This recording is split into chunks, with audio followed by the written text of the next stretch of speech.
নমস্কাৰ এই মুহূৰ্তত জনাইছো অসমৰ প্ৰত্যেকগৰাকী জনসাধাৰণৰ বাবে কেইবাটাও গুৰুত্বপূৰ্ণ খবৰ। আজি হৈছে 6 মে। আজিৰ দিনটোতে অসমৰ লগতে ভাৰতবৰ্ষৰ বিভিন্ন প্ৰান্তৰ পৰা কেইবাটাও গুৰুত্বপূৰ্ণ খবৰ যুগুত কৰা হৈছে। এই মুহূৰ্তত জনাইছো আজিৰ প্ৰথমটো খবৰেই ৰাজ্যবাসীৰ বাবে এটা ডাঙৰ খবৰ। অৰুণোদয় আঁচনিক লৈ আহি গ'ল নতুন নিয়ম। অৰুণোদয় নোপোৱাকৈ কোনো লোক এতিয়াৰে পৰা নাথাকিব। ৰেচন কাৰ্ড থকা সকলো লোকে লাভ কৰিব অৰুণোদয় আঁচনিৰ ধন। অৰুণোদয় নোপোৱা সকলো মহিলাই লাভ কৰিব ৰেচন কাৰ্ড। যিসকলৰ ৰেচন কাৰ্ড নাই সকলোকে ৰেচন কাৰ্ড লোৱাৰ আহ্বান জনাইছে ৰাজ্যৰ মুখ্যমন্ত্ৰী ডক্টৰ হিমন্ত বিশ্ব শৰ্মাই। আৰু আগন্তুক 15 আগষ্টৰ পূৰ্বে ৰেচন কাৰ্ড থকা সকলো লোকে লাভ কৰিব অৰুণোদয় আঁচনিৰ সুবিধা। লগতে লাখপতি বাইদেউ আঁচনিৰ মহিলাসকলৰ বাবেও ভাল খবৰ আহি পৰিছে। খবৰটো হৈছে যে 15 আগষ্টৰ পূৰ্বে লাখপতি বাইদেউৰ আঁচনিৰ ধন লাভ কৰিব বেংক একাউণ্টত। আৰু পলাশবাৰীত নিৰ্বাচনী প্ৰচাৰ চলাই এই মন্তব্য কৰে ৰাজ্যৰ মুখ্যমন্ত্ৰী ডক্টৰ হিমন্ত বিশ্ব শৰ্মাই। মেট্ৰিক পাছ কৰা শিক্ষাৰ্থীৰ বাবে ভাল খবৰ। প্ৰতিগৰাকী শিক্ষাৰ্থীৰে নামভৰ্তি হ'ব বিনামূলীয়া। প্ৰতিগৰাকী ছাত্ৰীৰ একাউণ্টত সোমাব 10,000কৈ টকা। কেৱল এবছৰৰ বাবে নহয়, HS ফাৰ্ষ্ট ইয়াৰত পাব 10,000 টকা, HS ছেকেণ্ড ইয়াৰত পাব 10,000 টকা। লগতে ডিগ্ৰী ফাৰ্ষ্ট ইয়াৰত 12,500 টকা পাব। লগতে ডিগ্ৰী ছেকেণ্ড ইয়াৰ আৰু থাৰ্ডতো পাব 12,500 টকা। কেৱল এয়াই নহয়, বিশ্ববিদ্যালয়ত নামভৰ্তি কৰিলেও পাব 25,000 টকা। আৰু ৰূপৈহাটত এই ঘোষণা মুখ্যমন্ত্ৰী ডক্টৰ হিমন্ত বিশ্ব শৰ্মাৰ। আৰু মেট্ৰিক পাছ কৰা শিক্ষাৰ্থীৰ বাবে ভাল খবৰ। প্ৰতিগৰাকী শিক্ষাৰ্থীৰে নামভৰ্তি হ'ব এইবাৰ বিনামূলীয়া। প্ৰতিগৰাকী ছাত্ৰীৰ একাউণ্টত সোমাব 10,000কৈ টকা। এই মুহূৰ্তত জনাইছোঁ আজিৰ 3 নম্বৰ খবৰটো। আপুনি সাৱধান হওক, কিয়নো ৰাজ্যত ক্ৰমাৎ বতৰে লৈছে কালৰূপ। আজিৰ দিনটোত ৰাজ্যৰ 28খন জিলালৈ সতৰ্কবাণী জাৰি কৰিছে আঞ্চলিক বতৰ বিজ্ঞান কেন্দ্ৰই।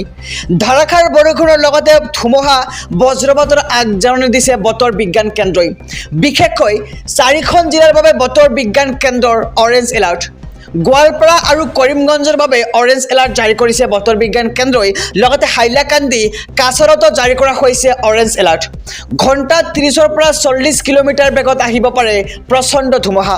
আৰু ধুমুহা বৰষুণৰ লগতে বিজুলী ঢেৰেকণিৰো পূৰ্ণ সম্ভাৱনা ব্যক্ত কৰিছে বতৰ বিজ্ঞান কেন্দ্ৰৰ ফালৰ পৰা। আৰু আন 24খন জিলাৰ বাবে জাৰি কৰা হৈছে য়েলো এলাৰ্ট।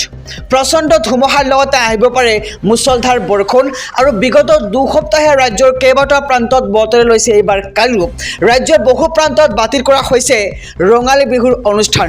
আৰু অসমৰ লগতে উত্তৰ পূবৰ কেইবাখনো ৰাজ্যলৈ সতৰ্কবাণী জাৰি কৰিছে বতৰ বিজ্ঞান কেন্দ্ৰৰ ফালৰ পৰা।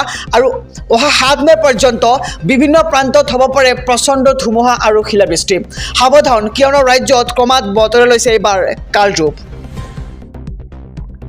সমগ্ৰ দেশত বলবৎ কৰা হ'ব UCC। সমগ্ৰ দেশত UCC আইন কাৰ্যকৰী কৰাৰ পৰিকল্পনা। UCC আহিলেই মুছলিম পাৰ্চনেল ল বৰ্ড নিষিদ্ধ কৰা হ'ব। আৰু মুছলিম পাৰ্চনেল ল বৰ্ড অনুসৰি পাতিব নোৱাৰিব বিয়া। আৰু স্বামী বা পত্নীৰ মৃত্যু নোহোৱা পৰ্যন্ত পুনৰ বিয়াত বহিব নোৱাৰিব। আৰু প্ৰতিটো ধৰ্মৰ লোকৰ বাবে কাৰ্যকৰী হ'ব এই বিশেষ নিয়ম।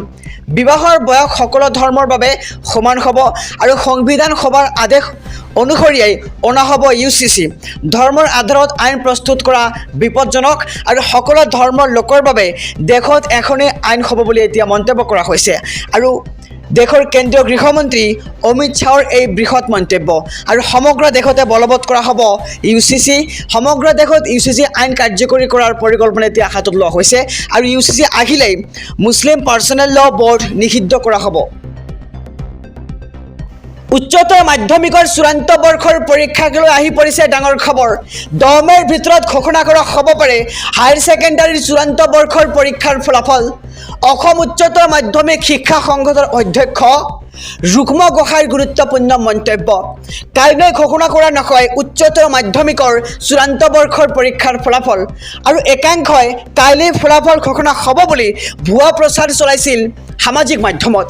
আৰু উচ্চতৰ মাধ্যমিকৰ শীৰ্ষস্থান থাকিব নে নাথাকে সেই সন্দৰ্ভত সিদ্ধান্ত লোৱা হোৱা নাই। আৰু পৰীক্ষা নিয়ন্ত্ৰণ সমিতিৰ উমৈহতীয়া সিদ্ধান্তৰ অন্ততহে এই সম্পৰ্কে সিদ্ধান্ত লোৱা হ'ব বুলি এতিয়া সদৰি কৰা হৈছে।